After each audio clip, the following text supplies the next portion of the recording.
Hello दोस्तों, welcome again to my YouTube channel update cricket. जैसा कि आप लोगों को पता है कि भारत अपना दूसरा टी20आई मैच खेल चुकी है और खेलने के बाद जीत भी चुकी है। और इस मैच के जीतने से भारत ने इस सीरीज में बढ़तरी हासिल कर ली 2-0 से और सीरीज को अपने नाम कर लिया। दूसरी तरफ सीरीज चल रही थी इंग्लैंड वर्सेस वेस्ट इंडीज और उनका तीसरा टेस्ट जारी था, जो कि इंग्लैंड ने वो भी अपने नाम कर लिया और वेस्ट इंडीज को वाइट वॉश कर दिया। तो जी, सबसे पहले हम बात करेंगे भारत वर्सेस श्रीलंका के मैच की। तो कल का जो मुकाबला था, एक अच्छा मुकाबला होता अगर मुकाबला पूरा होता। लेकिन क्या हुआ कि जैसा कि आप लोगों को पता है कि श्रीलंका के अंदर बारिश कहीं से भी आ सकती है और सबसे बड़ी बात यह है कि जो वहां का ग्राउंड स्टाफ है, इतना हार्ड वर्किंग ग्राउंड स्टाफ है कि ऐसे चुटकी के अंदर वो पानी को साफ कर देता है, यानी कि पानी का सफाया कर देता है। और ऐसा ही कल हुआ, श्रीलंका वर्सेस भारत के मैच में बारिश आ गई। जी, तो श्रीलंका ने पहले बैटिंग करते हुए 161 रन का हदफ दिया भारत को। और अगर देखा जाए तो जो श्रीलंका की टीम है वो स्टार्टिंग में बहुत अच्छा खेली। 15 ओवर में श्रीलंका का 130 स्कोर था 3 विकेट के नुकसान पर। और वही हुआ जो उन्होंने पहले टी20आई के अंदर किया।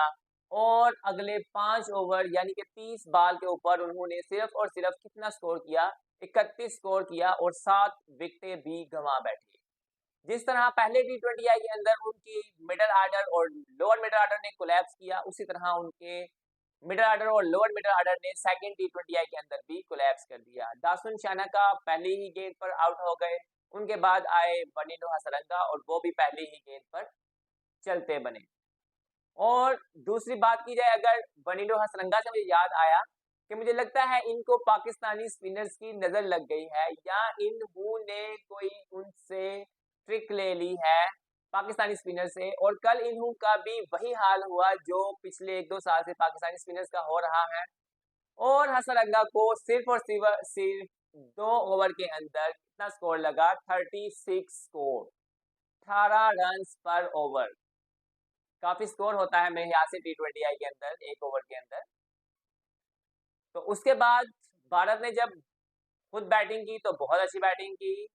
और भारत ने कल संजू सैमसन को खिलाया था शुभमन गिल की जगह। मेरे ख्याल से उनको कोई इशू था जिसकी वजह से संजू सैमसन को खिलाना पड़ा। और संजू सैमसन पहली ही बॉल पर आउट हो गए, गोल्डन डक मिली संजू सैमसन को। और उसके बाद क्या हुआ, बारिश आ गई। बारिश के बाद रिवाइज हुआ टारगेट इंडिया का 78 टारगेट और इंडिया ने बहुत ही इंटेंट के साथ खेला और जो है वो 78 स्कोर 7 विकेटों के ऊपर जीत लिया मुकाबला। 3 सिर्फ आउट हुए थे। हार्दिक पांड्या ने विनिंग शॉट खेला, उन्होंने अच्छा जो है ना वो कमबैक किया। उसके बाद अपना स्काई बहुत अच्छा खेले, तो एक बहुत अच्छा मुकाबला हमें देखने को मिला। जी, तो भारत की इस जीत से सूर्य कुमार यादव की एज अ कैप्टन ये पहली सीरीज की जीत हुई और गौतम गंभीर की एज अ कोच ये पहली सीरीज की जीत हुई। और अगर देखा जाए ओवरऑल तो ये 77th सीरीज विन है इंडिया की, जो कि किसी भी टीम की हाईएस्ट है। यानी कि इससे पहले किसी ने भी 77 सीरीज टी20 के अंदर नहीं जीती। ये सिर्फ और सिर्फ रिकॉर्ड किसके पास है, भारत के पास। और इसके बाद अगर बात की जाए वेस्ट इंडीज वर्सेस इंग्लैंड के मुकाबले की, तो वेस्ट इंडीज व्हाइट वॉश हो चुकी है इंग्लैंड से, इंग्लैंड के होम ग्राउंड के अंदर। जो कि कल मुकाबला उनका एंड हुआ तीसरे दिन के ऊपर ही।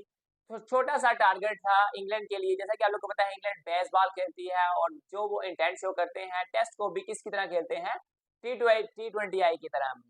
तो आप यही समझ सकते हैं कि एक तरफ भारत का टी20आई मैच चल रहा था और दूसरी तरफ इंग्लैंड का टी20 मैच चल रहा था। तो उन्होंने छोटा सा टारगेट बिल्कुल ही 7.2 ओवर्स के अंदर कंप्लीट किया। और उसमें ओपनिंग की किसने, बेन स्टोक्स और बेन डकेट ने। और आप लोगों को पता है बेन स्टोक्स वैसे तो नहीं करते, लेकिन कल जैक क्रॉली की इंजरी है इसलिए उनको करनी पड़ी ओपनिंग। और बेन स्टोक्स ने रिकॉर्ड भी कायम किया, उन्होंने फर्स्ट टेस्ट 50 स्कोर की बाय एन इंग्लिश बैट्समैन। उन्होंने 24 बॉल के ऊपर 50 स्कोर किए और इंग्लिश यानी कि इंग्लैंड के अंदर इंग्लैंड की टीम से उन्होंने फास्टेस्ट टेस्ट 50 स्कोर की। और आज की वीडियो में इतना ही था। एक मैच रहता है भारत का, तब तक दीजिए मुझे इजाज़त। एक नई वीडियो के साथ थर्ड टी20 के साथ के बाद मैं हाजिर होऊंगा। तब तक दीजिए मुझे इजाज़त। अल्लाह हाफिज़।